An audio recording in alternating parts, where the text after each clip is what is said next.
সারাদিন দৌড়ঝাঁপ, মানুষের কথা, চাপ, স্ট্রেস সব মিলিয়ে কখনো কখনো মনে হয় একটু নিজের মতো করে বাঁচি।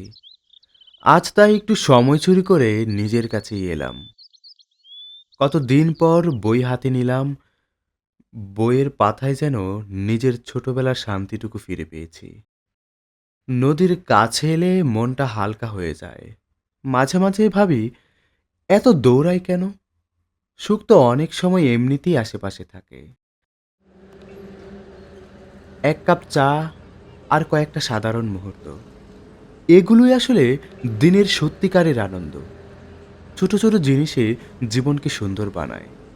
মানুষের আসলে চাওয়া পাওয়ার শেষ নেই, কিন্তু দিনের শেষে দরকার শুধু একটু মানসিক শান্তি। নিজেকে ভালো রাখাটাই আসলে প্রথম কাজ। সবাই আসলে নিজের মতো করে ব্যস্ত, আমিও থাকবো, কিন্তু এতটুকু সময় নিজের জন্য রাখা, এইটাও জীবনের অংশ। মন রাখো পাজরে, সীমাহীন আদরে,